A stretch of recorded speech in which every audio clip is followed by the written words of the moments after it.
এতদিন ধরে আমি আপনাদের আমার অ্যাকোরিয়ামের বিভিন্ন গাছ মাছ সম্বন্ধে বিভিন্ন ভিডিও দেখেছি, কিন্তু আজ শেয়ার করব আমি কিভাবে প্লান্টেড অ্যাকোরিয়াম পরিষ্কার করি। প্লান্টেড অ্যাকোরিয়ামের শখ আমার আগাগোড়াই, কিন্তু আমি কোনো দামি প্লান্ট ব্যবহার করি না, নর্মাল। আমি যেটা করি, একটা সরু পাইপ নিয়ে নিই ও সেই পাইপটার একটা মুখ বা হাত দিয়ে উঁচু করে ধরে রাখি, আর একটা মুখ অ্যাকোরিয়ামের মধ্যে দিই, সামান্য একটুখানি করে জল তুলি, এই করতে করতে 3 থেকে 4 বার করি ও তারপরে সেই মুখটাকে একদম জলের নিচের দিকে দিয়ে দিই।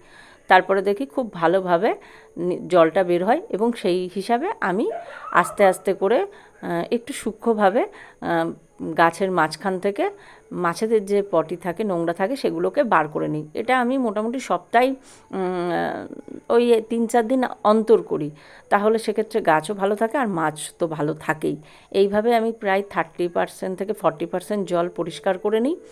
ও যেটা কাজ করে থাকি সেটা হলো যে, আগে আমার প্রচণ্ড না জলে আয়রন হতো, যার জন্য আমি প্রথমের দিকের যখন আমি অ্যাকোরিয়ামে জল দিতাম মেডিসিন ব্যবহার করতে হতো, এবং প্রচুর ক্রাচ, মানে তখনকার সময় আমি জানতাম না যেহেতু জলে এত আয়রন পড়তো, তার জন্য আমার অ্যাকোরিয়ামটায় প্রচুর দাগ আছে। কিন্তু এখন যেটা করি, প্রায় 20 লিটারের আমার কাছে একটা বালতি আছে, সেই বালতির মধ্যে আমি জলটা ভরে রেখে দিই। প্রায় 3-4 দিন পরে ওপরের দিকে দেখি মোটা একটা আয়রনের লেয়ার পড়ে, সেটাকে পরিষ্কার করে দিলে জলে এক ফোঁটা মেডিসিন লাগে না, কিছু লাগে না। আর আমি যেটা করি, পাম্পটাকে অবশ্যই অ্যাকোরিয়ামে যে জলটা তুলেছি, মানে নিচের জলটা যেটা ফেলে দেওয়া জলটা, সেটার মধ্যেই আমি এটাকে আপনার ধুয়ে নিই স্পঞ্জটাকে। না হলে গুড ব্যাকটেরিয়ার সাথে সাথে, যেটা আমাদের ব্যাড ব্যাকটেরিয়া আছে, তার সাথে গুড ব্যাকটেরিয়াগুলোও চলে যাবে, যার জন্য আমি ওই পুরনো জলের মধ্যেই আমি ফিল্টারটাকে ধুয়ে নিই। ব্যাস হয়ে গেছে। তার মধ্যে দিয়ে দিয়েছি ওই তুলে রাখা জল, কোনো মেডিসিনের দরকার নেই, এবং মাছেরা বেশ দিব্যি আছে। 6 মাস বয়স হয়ে গেল বাচ্চাগুলোর, দেখুন কত সুন্দর খেলছে।